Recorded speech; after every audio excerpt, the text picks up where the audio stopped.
Hello, everyone. You're very welcome to the Fantasy Football Preview for Game Week 9. The international football period is nearly over, and I'm joined by some wonderful guests. So join us after this intro.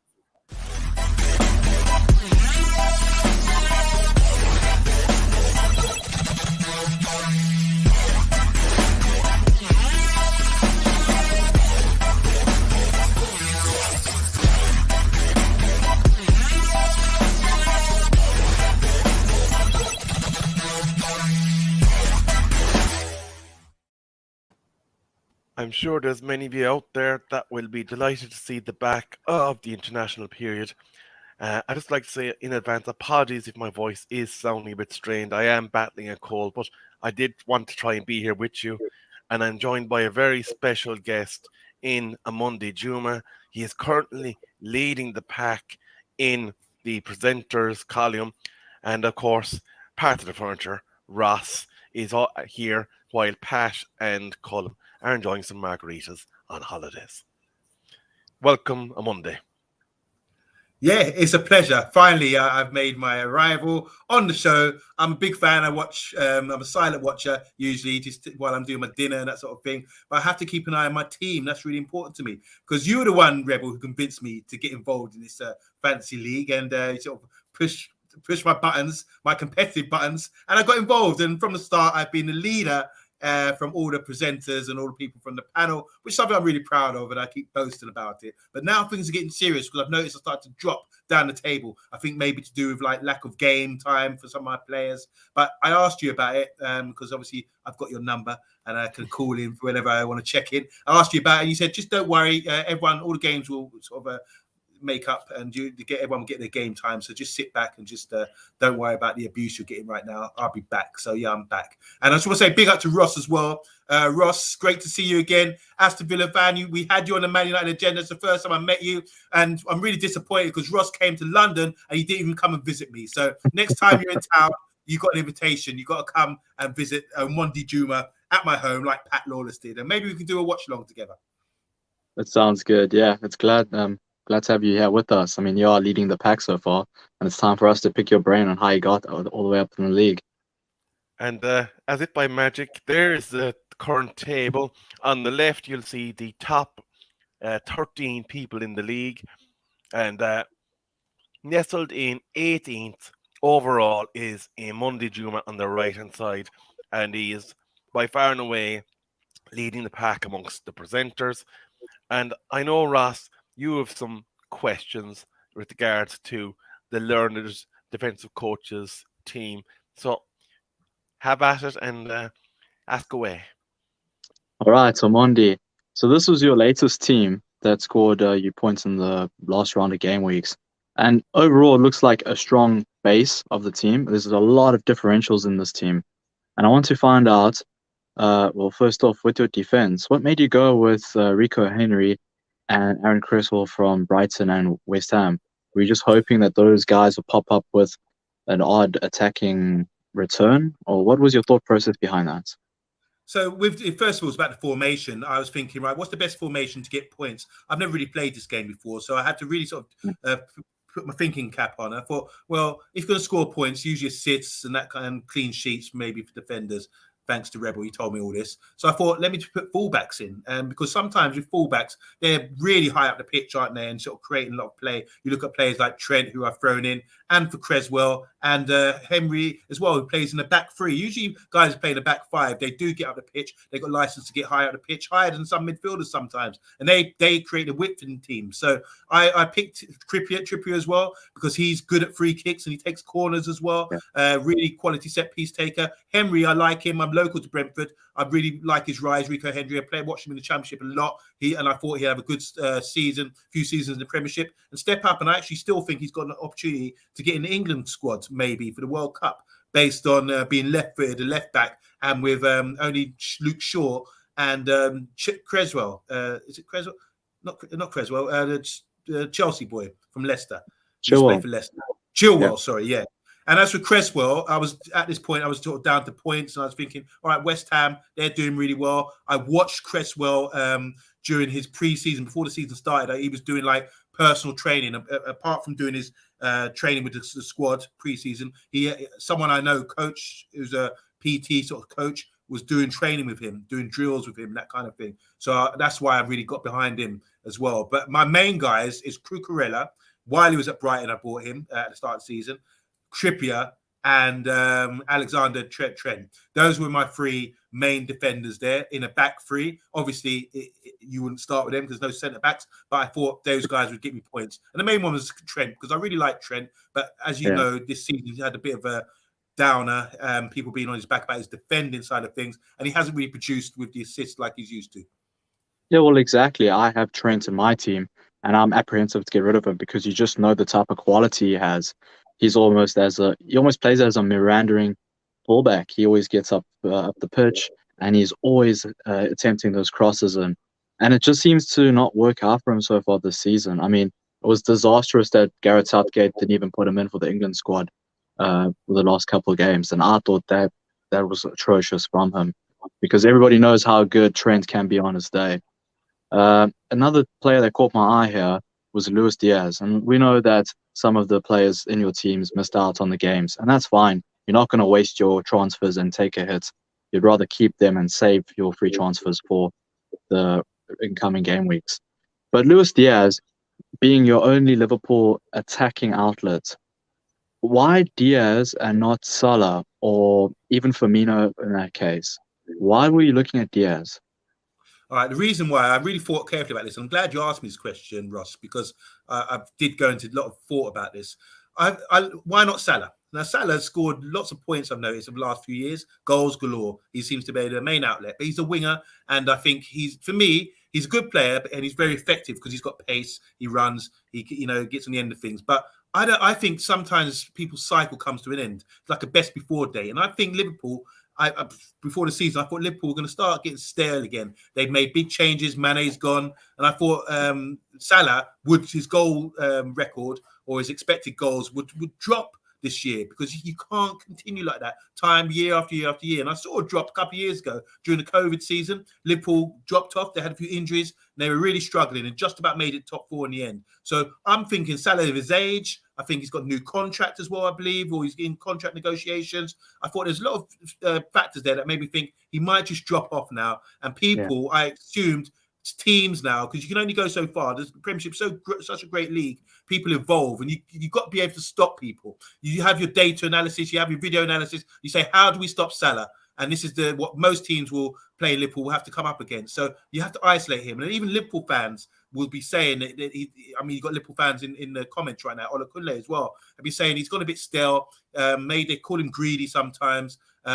He's, especially against Man United as well, he's a bit isolated with Trent because obviously they play in the same wing. And you'd think, well, that's a dynamic, those two, but they're a bit isolated. There's too much space between them. And Trent obviously gets forward a lot of the time. Salah doesn't do the work, maybe to come back and help out. Salah's like there for the goals and all that kind of thing, and leaves space in behind. So I've got Trent in, but I didn't want to put Salah in. As with Luis Diaz, I watched him come in from January last year, and I thought he's outstanding, dynamic. I like players who are just raw. You know what you're going to get. He's going to drive at players, which is a nightmare for anyone. I don't care who you are, what fullback you are in the league. If he's driving at you, you can have worries. And I think I like his attitude as well. I think his mentals are really good, really top-class player, really good signing for Liverpool. And I think going forward, he's got that hunger. He got something to prove. And he showed that all from January up until June, the end of the season. And I was hoping this season he would step up from that and maybe give something that, like Mane's gone. Maybe he felt he had the responsibility to step up and deliver. And actually, I want to ask a question, Ross, because there's one that's catching my eye, and that's Ollie Watkins. Is Monday's faith in Watkins justified?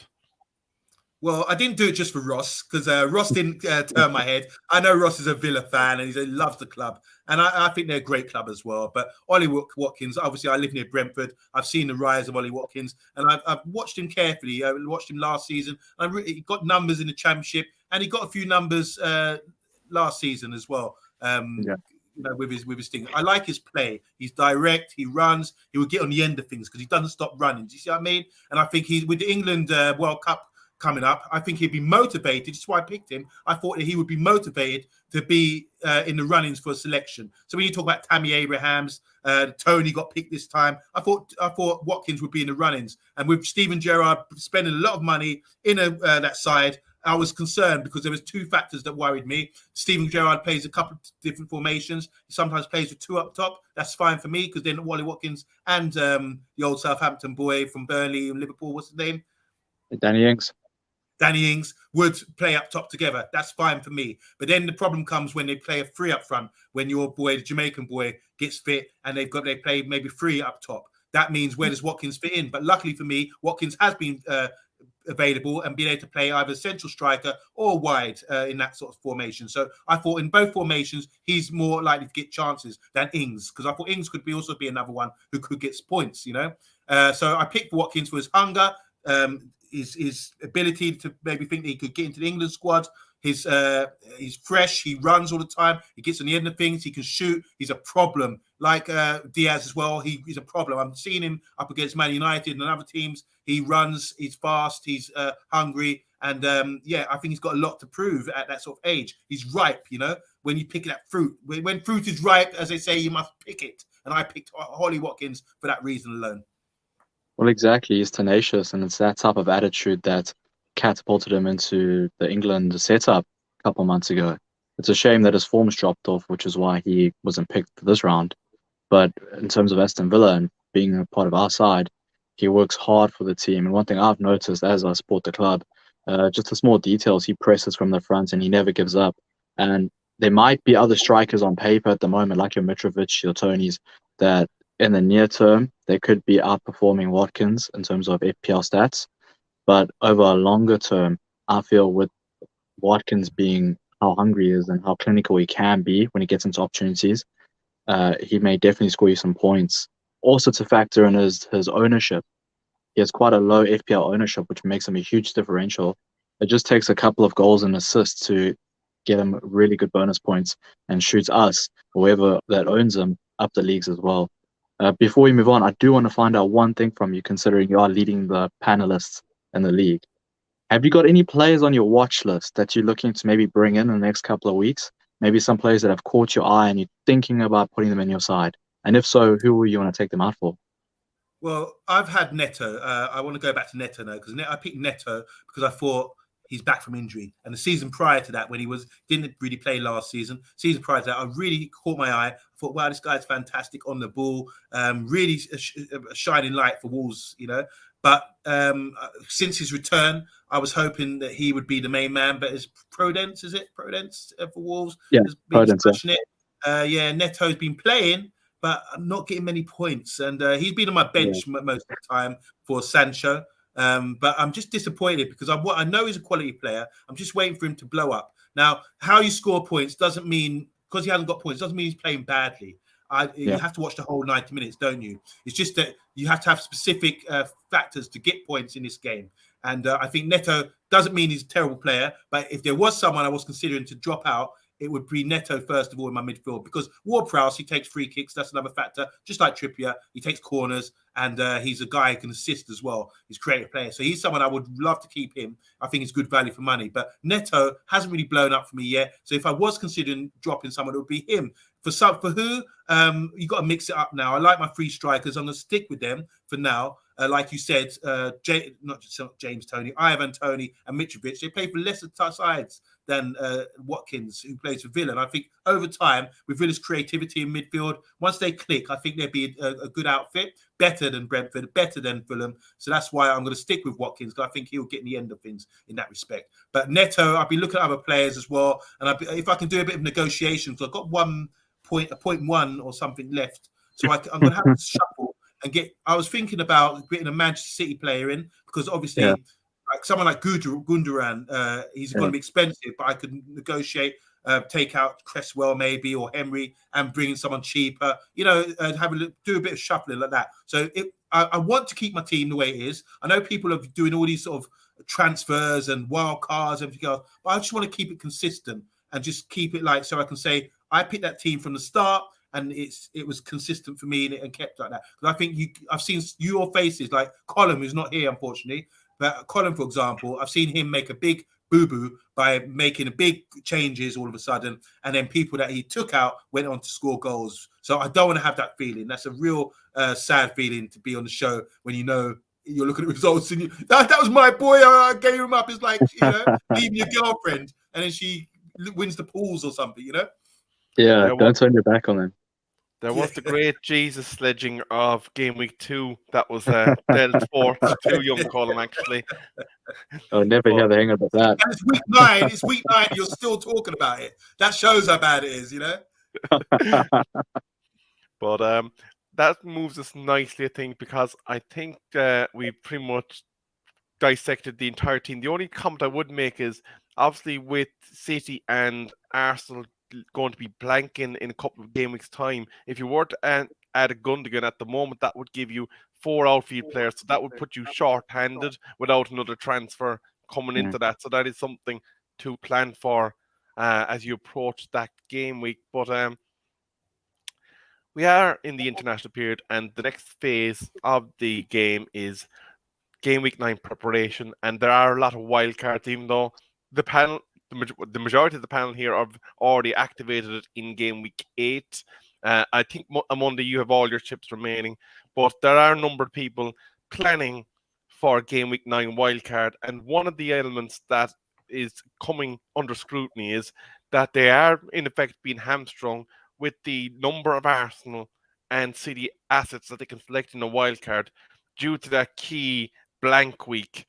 And the question that a lot of those managers are asking themselves, do they navigate it with a free hit, which I think would be a bit shortchanging themselves given it's not a double game week, or do they actually just go out there with maybe 4 of those players, which allows them to switch out 1 in the approaching weeks after the wild card?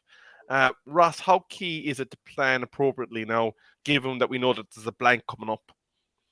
Yeah, it's incredibly important. I mean, another factor you need to take in is the World Cup, and we echo that sentiment all the time, that the World Cup's coming on. We will have another wildcard chip afterwards, but between now and then, it is incredibly crucial that we plan properly. And when we say that, we mean that we will have to look 2, 3, sometimes maybe even 4 game weeks ahead, just to plan your fixtures and to make sure that you don't pick players in the near term that are going to end up blanking. You've now wasted your time, you've wasted your money that you've had to try transfer in and shuffle players around. And worst of all, it just wastes the opportunity that you could have picked a player that might be eligible for a game. So right now, definitely, in my opinion, you should be looking at the next couple of game weeks and just plan ahead and be cautious. And interestingly, just an update there on FPL price changes. It's a Twitter account that monitors the fluctuations in value of players. Gabriel Martinelli is currently at risk of a price drop. If you paid 6 million for him, he's currently for sale to you at 6.3. But from tonight, that could actually drop to 6.2. So if he's someone that you're planning to move out of your team, because I've seen a lot of people transitioning to Saka, given his recent form, it could be one to act on now in order to keep that 0.1. Yeah, it's a good point that you make there. I don't think we need to get blindsided by a lot of the international performances. Look, it's definitely good nuggets and really good information to see for different players. I mean, taking into account a lot of the players that played for England and Germany last night. Yeah, it was last night, I think. There's a lot of Premier League players that play for both those countries. Now, if you have to just take that at face value, like Havertz, and you think that he's a world beater, he should be in your team automatically because of his performance, you might actually get the short stick of it. So you need to still bear in mind how their club form is and how they play in their appropriate systems at club level. So all the guys that are selling Martinelli, I say good luck to them. I'm going to hold them. What is your thoughts, Monday? With Martinelli, he's a tough one. I think he's such a talented player. But obviously, he's a bit like Pato, isn't he? Someone who's a bit fragile, someone who's likely to get injured. He hasn't as yet. He's been outstanding. I've watched him, obviously, when he came up against Man United. He was scary opposition because he was running, driving, skillful. He can go, both ways. really talented player. So I understand why people are putting him in, but for the value, I don't think it's good value for money because of that factor that someone's going to come through him sooner or later and take him out of the game for a period of time. It's likely to happen, and I don't know if he's toughened up yet. So Martinelli, really good player. Obviously, didn't get picked for the Brazilian squad recently, but when you look at who they got available to them, you can understand why. He's probably the youngest, and he's probably sort of less likely to get into the squad. So he can focus fully on his Arsenal career and move forward. And just want to say as well, Arsenal are a very good side going forward. I'm super impressed with them. And I've learned something the other day when obviously there was a big scandal about bath time. He was able to speculate that Song would be scoring goals, and he ended up scoring goals by the XG, which is expected goals, as I'm learning now. So I do think Saka is also, I'm putting it out there now, I think Saka would also be a good signing for someone to make because he apparently hasn't been playing that well lately. And well, there you go, Rebel. You're going to let us know you've signed him. But he's someone I would consider putting him in because he's a talented player. He's not been playing poorly, but he hasn't been getting the numbers for this game, like I say, for Fantasy League. But when you watch him on eye test, he's a very good player. You only have to ask our left back about him. He was really trouble. And only have to look at the game yesterday. I tuned in for the last 20, 30 minutes when he came on, and he was really good. Used the ball really well, good in tight areas, dribble, wormed away from players. He's a really good player. And I think he's a guy who's not selfish either. So I expect a lot more from him. Absolutely. And just before we kind of get into the nitty-gritty of the fixtures, 3 players that are close to a price rise due to activity amongst the population is Ivan Toney, Maddison, and Zaha. Any surprises there, lads, that they are all players that are highly touted and coming in transfers? Yeah, I'm pretty surprised about Maddison. I still don't think that Leicester will be on any sort of good form at the moment. And I think if they were to change their fortune soon, I don't foresee Maddison being their outlet. I see Tielemans or Harvey Barnes being more likely to contribute to attacking outlets. The problem with Maddison is he drops quite deep, but just to try and control the possession or regain most of it from what Leicester's lost lately. And I feel, just from watching the games, he's not in any position recently to be valuable to the side in terms of goals or assists. I disagree. I think Maddison's been playing well. His last form over the last few weeks has been really good.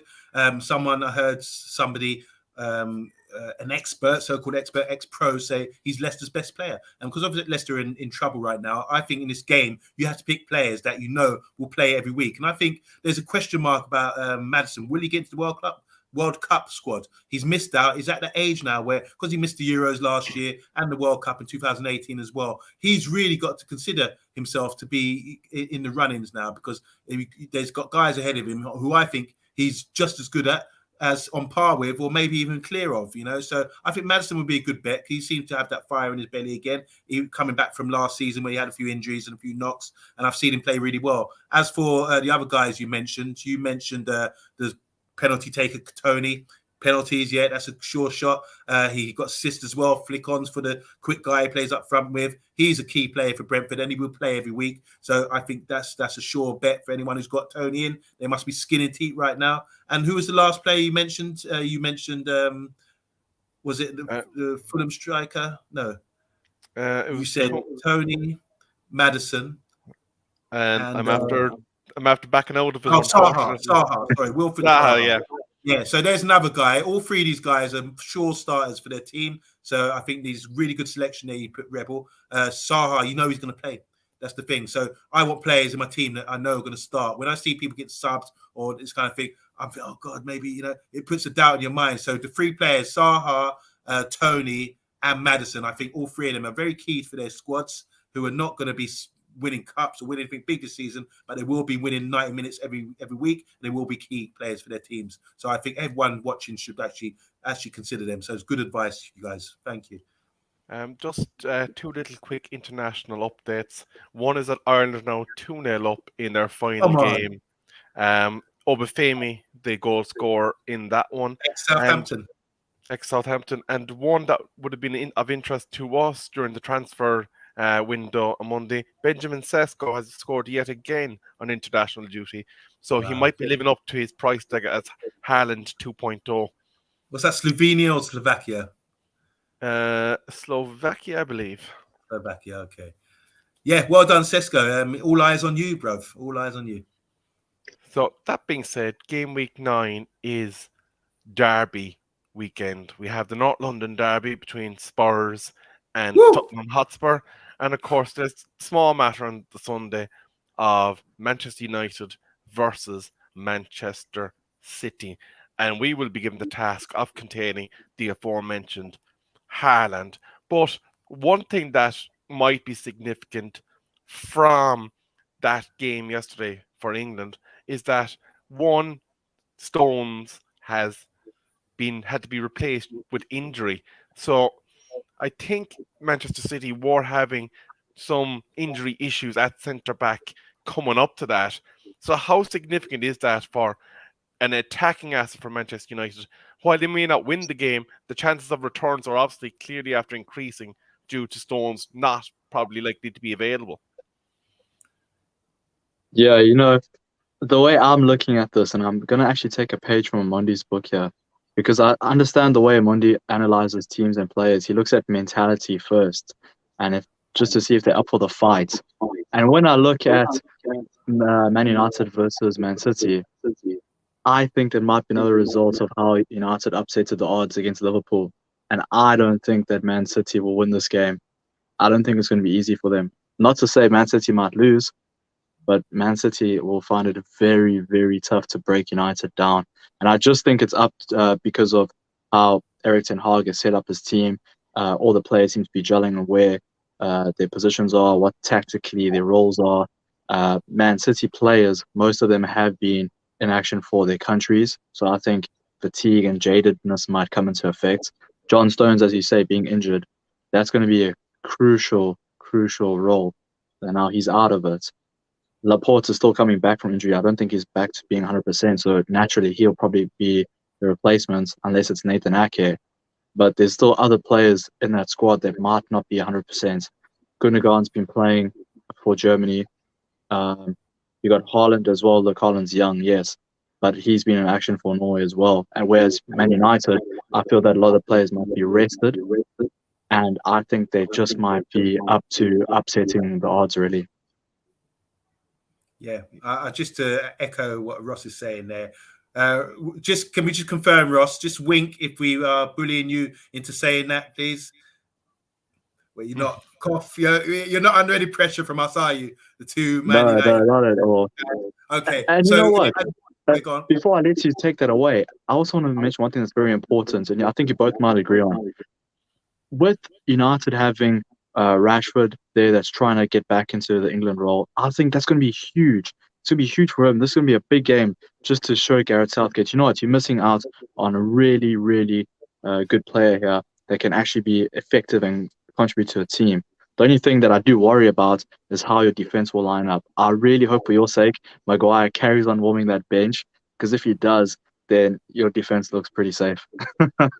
Yeah. And Monday, you take that one. Yeah, big game. Obviously, Maguire should be on the bench because our best defense right now, as proven by the results and the performance, is having the two guys, Martinez and Varane. Those two have been outstanding for us, and they're a real good partnership going forward. As regards to the Man City game, yeah, it's a massive one. I do think I'm going into the game really positive, not like last season when we were all over the place. I think going in this season, the evidence is we look what we've done against Arsenal, we've done against Liverpool.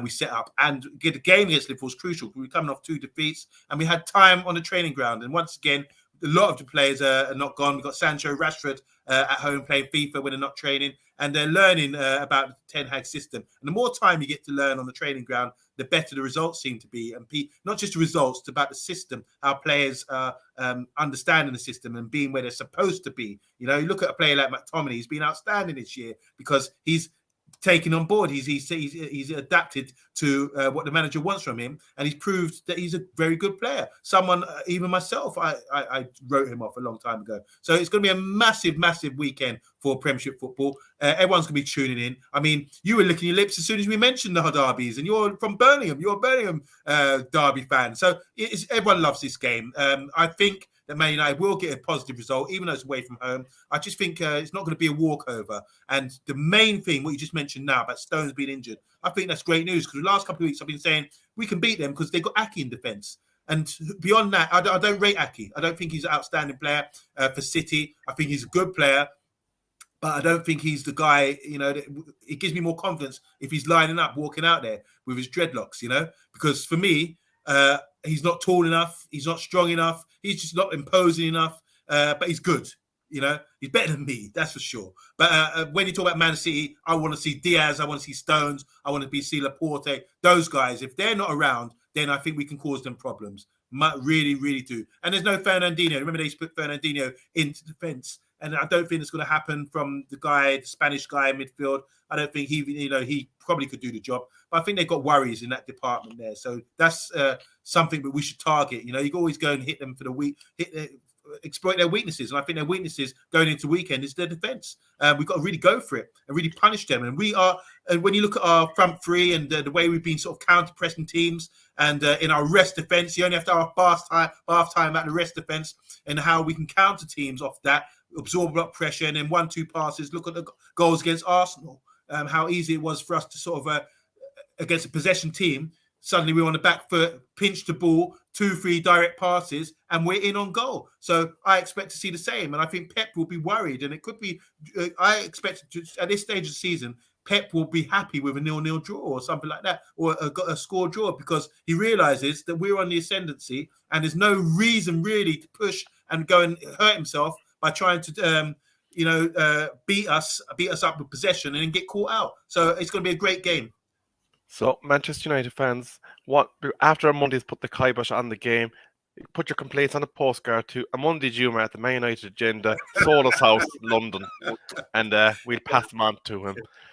But just kind of to move on swiftly, some of the game week 9 tips, differentials, and transfer targets that have been footed are: number one, if you're not in a wildcard position at the moment, save your transfer for the end of the international break. You never know what will happen on international duty. If you have not used the wildcard in Game Week 8, you can either use it now or save it for the next Believe sweet spot, which is Game Week 13. Game Week 12 is blank for City and Arsenal, so wildcard will help you get their players back if you're currently moving them out. Point to note is that Jesus is currently on 4 yellow cards, something to have in mind if you have him in play, so a suspension could be on the upcoming in the short term. Transfer targets: Salah is seen as value now, having had a points or a value drop. If you brought in De Bruyne in the last game week and have money in the bank, switching back to Salah is easy move, and you can captain him in Game Week 9. Madison is seen as someone that has great fixtures coming up from Game Week 9. James has good fixtures for Chelsea, and you need at least one of their defenders. And one of the big differentials is an Aston Villa man, Bailey. Yes. He looks to be securing a position back in the Villa starting 11. The key fixtures as identified are Liverpool versus Brighton. Liverpool have 71% win ratio and 40% of the time has scored over 2.5 goals. Manchester City versus Manchester United. Manchester City have a 71% chance of winning, 45% chance of scoring 2.5 goals or more. Leicester versus Nottingham. Leicester is seen as a 52% chance to win, 26% chance to score 2.5 goals or more. And Palace versus Chelsea. Chelsea are settled at a 51% chance of victory and have a 21% chance of scoring 2.5 goals or more in their fixture. And the top 3 captains amongst the statistical analysis are Salah, Haaland, and De Bruyne. But lads, I just want your comments in brief regarding some of the items that were identified there, and the prospective differential captain of Harry Kane, if you have him, being someone that could be targeted.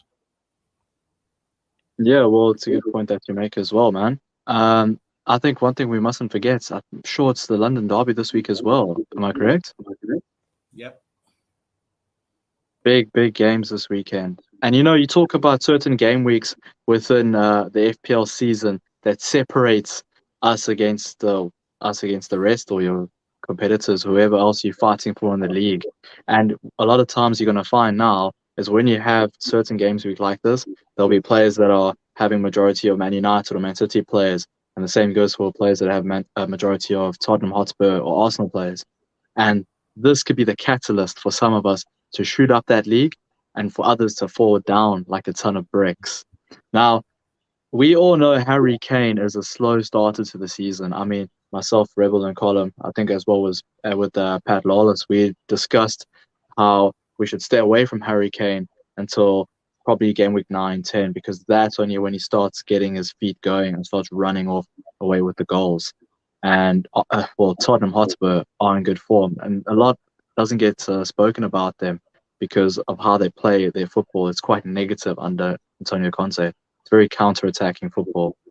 Whereas with Arsenal, under Mikel Arteta this season especially, they've been glorified by plaudits all the whole season because of how they've been playing. They've been very explosive. So if you're looking for a side to have, in my opinion, a big differential in terms of players in your team, then Tottenham Hotspur is the way to go, because a lot of people don't think that with the style that they've got, they might overcome Arsenal. And with Antonio Conte there, I think they're going to get fired up. And it's odd for me to say that because I've got Gabriel Jesus, but I'm looking at the likes of Harry Kane, Kulusevski, Son. We can't write those guys off, and it's going to be a big headache for all of us as managers because you're going to try and juggle your team with players from the derbies that were playing in derbies this weekend. And you still got to fill in the blanks as well with differentials. It's not easy. I have to second that again. I do think with the derby, I think Tottenham are going to win or get a good result because Arsenal, they seem to be wanting to walk through teams. They're so exciting at the moment. The fans are on the up. They say, oh, look at the way we're playing, free-flowing football. But if you look at it, analyse it properly, they're conceding goals. I know they played Villa. They were all over you, but it still was only 2-1 the result. You understand what I'm saying? So when you come up against a well-drilled unit like Conte, I just think that's all wrong for them right now. And then you're going to start seeing some really bad performances and say, oh, why can we break them down? Because you're one-sided. You're a bit naive, as Man United showed against them. You're a bit naive. You think you just play, walk through teams. You can't do that against top teams who are set up the way Conte is and the way Man United are as well. They will exploit you. So I really think if you've got a balance of Tottenham and Arsenal players in your team, look to swing the balance towards Spurs players in your team for this game, especially because I think they will get a positive result. As you were saying about captains as well, Haaland's always been my captain. I just think he's a goal-a-game guy. There was a question mark whether he could do that in the Premiership, but at the moment, because he's playing for a top team, he's getting spoon-fed. It's a bit like Messi. Messi walked into a great team. He's always been in great teams. Pep Guardiola has always been managing great teams or have great players. Bayern Munich, always going to win a league. Come to Man City, access to money. Barcelona, he had a great team there. Haaland's the same. I know he's done his time at Dortmund and clubs before that, but now he's walked to the side, which he deserves, where he can be the best. So he doesn't have to run the channels. He doesn't have to do all this donkey work that other strikers might have to do. He's just focused on bullying the centre-backs and playing in that dangerous area in front of goal and finishing his dinner. So I think he's a captain. He should remain captain for the remainder of the season because he will score goals and he is going to be a threat all around the penalty area. And I think for over the last few years, the way Man City score goals is always play the ball, play, shuffle sides from side to side, exploit them, get involved, get to the byline or get into the 6-yard box and cut the ball across. And this is how they score a lot of their goals. And then who's going to be there? He will get there first because he's stronger, he's faster, he's more dynamic than a lot of players. It sounds like the intro to the $6 million man, but he's the $65 million man, and it's increasing day by day. His stock is going up because he's such a great asset and one of the most. I like R9 and players like that, but I have to be serious because I look at R9 stats like Ronaldo, Brazilian Ronaldo, one of my favorite players of all time that I've watched. but it's about effectiveness. And I think when you see a young guy like this, and players get better and stronger and faster and more effective. And I'm looking at this guy and I'm thinking this guy's really special because he's got all the physicals, but it's the mentals he's got. He is an absolute beast mentally. And this is what I love about him. And this is why I think records could be bust very soon. I remember Andy Cole scored 34 goals in a season when it was a 42-game season. Or there was a 38. Was it? I don't know. It's 34 goals he scored. Or Shearer scored a lot of goals. I can see 35, 36 goals, maybe pushing 40 Premier League goals this season from a guy who's getting spoon-fed from the best team in the land. Okay, lads, we're coming towards the end of the show, but I do want to say hello to people in the chat. Bat Time with Vaughan, Anthony Herbert, Moss, Full Time Sports Network, Ola Conley, Gavin Ward, Stuart Marshall, Kalo HD Gamer, and I think that is everyone. Mr. B was also in the house, and Bat Time, and Neil Kane was also there. And finally, just Blue Moon Ian. But there is a question that we have normally in the auspices of the viewer Q&A. So before I ask you who your captain for the week is going to be, what do you think of this idea, Ross? Just a brief yes or no and why, because we do need to wrap up shortly. I'm going to say yes, just on the pure basis of having Kulevetsky, and Kulevetsky is really, really good. And I had him in my team the last game week. And yes, Son scoring a hat-trick off the bench is pretty much unheard of. Really good play to him. But Kulevetsky is consistent, and Saka looks to be coming into himself now this season. So, yeah, I have to give in. I have to hold up the white flag. Monday, you might be right here. Get Martinelli out, put Saka in. There we are. Ola Conley, he has 440 points at present, and he's currently flying the flag at the top of Mount Man United agenda presenters. So he's the one that is being chased by the pack. So lads, I think it's a bit of a rhetorical question, but I'm going to ask it anyway. Is there anyone but Haaland that you can see having your captain's armband this weekend? Yeah. It's such a hard game week. Oh, I can't reiterate that enough, guys. I want to give Haaland the captaincy, or I want to keep it on him because he has been my captain throughout the season. But a part of me, I feel like he might blank against United. I don't know why. And this is just me going on a limb. I could be wrong. He could end up scoring a hat-trick against United. Who knows? But I have to back up my conviction earlier. I don't see him having joys playing against United. He might get bullied against Varane and short man syndrome Martinez. So in that case, looking at Harry Kane, and he does love a good old London derby, I might just have to swap him out for a game week, play my wild card, and bring in Harry Kane. My tip would be this: that I've got a partner in crime with Bath Time with Vaughan. Hi, Bath Time with Vaughan. Got enough respect for this guy. I mean, I've learned a lot about the game from him, just from having talks and doing podcasts and that with him. So I've got mighty respect for him and what he says as well. And he's been saying a long time about Vardy. He obviously said about Song a couple of weeks ago, but Leicester are playing in the East Midlands derby, aren't they, against Nottingham Forest? And that's a big game. And I think if Leicester, who are under pressure, he's had time in the training ground, he's got a vote of confidence, the manager as well. I think there's all these little factors there that will make Leicester be up for it. They would hate to lose against Nottingham Forest. The team has just come up from the Championship. They ain't been there for 23 years. No way. They're not having that. So I think Vardy will be that's the sort of game to say, not tonight, lads. We run things in this area, and then they can move on from there. So I think if you're going to make anyone captain, why not try Jamie Vardy if you've got him in your team? Well, that means that Monday thinks that Jamie Vardy will be having a party, and in some absolutely shocking turn of events in the international football, Ireland have conceded 2 goals in 2 minutes, and it's now 2-2 against Armenia. So not a good night for the boys in green. But lads, I want to thank you all for your input tonight. Monday, it was a pleasure getting your views and input. And lads in the chat, he is a standard bearer for any of us that are below 18th to chase down and put back in his box. But at 7'3", that is going to be easier said than done. But like Daniel Boom, I'm going to say a very good night to everyone.